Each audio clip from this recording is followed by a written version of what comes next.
Friday feed time. Guys, we have had the best time with the Sunday dinner, guys. And we're learning a lot. Scott, are you learning a lot? Oh my gosh, I'm stealing all kinds of things that I'll go home, pass on as my own, and you guys will never get any credit. That's what we do anyway. Well, we're going to jump right in. So we're making a breakfast dish, or we're watching and learning. And now we're getting into the drink side of things. Also, this is a part of when you have the Sunday dinner and you invite your guests. So you do the drinks as well? That's right. So I'm in charge of the opening cocktail, and then what we consume, wine or tea or whatever, through the meal, and then coffee or an aperitif afterwards. So that always switches too. You switch up your always cocktails. switches, depending upon what the menu is. These ideas, is this the middle of the night and you have this nirvana moment where suddenly That's what I'm wondering. Like, is it ever like, Peruvian? Yeah, and then we would research that, and so like, what is the like we did at Trinidad. Keep a notepad by the bed so you not that like a dream journal. Yeah, no.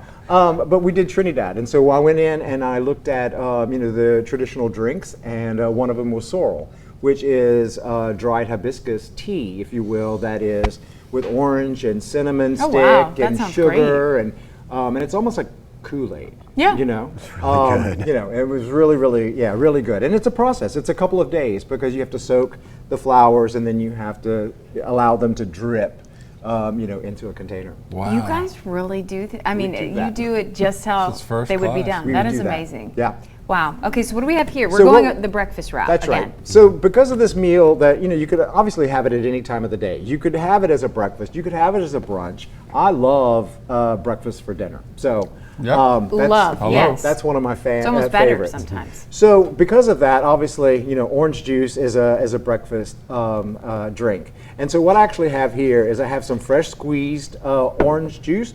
I have a 1/4 cup of fresh squeezed lime in here. And what we're actually going to do is we're going to create a flavor infusion by adding a little bit of basil. We'll muddle basil in the bottom of the strainer here. Okay.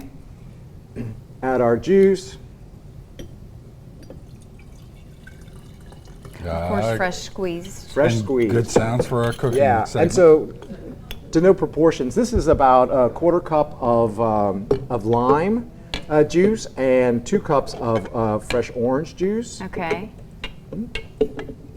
Oh my gosh, that smells so you can smell already the basil's breaking apart. Oh yeah. Okay. And really what we want is we want the essence, and so that's the reason why we're getting it. It rose through the orange juice. Yeah. I have it in the shaker here so that we don't get the big pieces. And so we're going to only do like half a glass, and at this point you can do one of a couple of things. Okay. We're going to use orange sparkling water. However, if you wanted to use Prosecco, vodka, for a little boozier treat. I like the Prosecco idea already. Yeah. I much prefer the Prosecco over the sparkling water.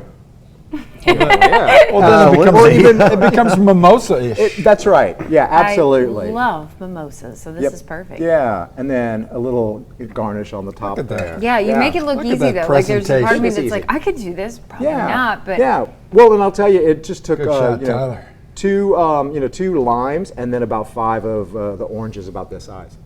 Well, it looks just as good as it tastes, I'm sure. And okay, so just so we give a little teaser here, what are we going to be working on next? We will actually be making coffee. I will be front and center, ready to go. Excited for that. Guys, we are going to go to break, but stay with us. We've got more Good Day when we return.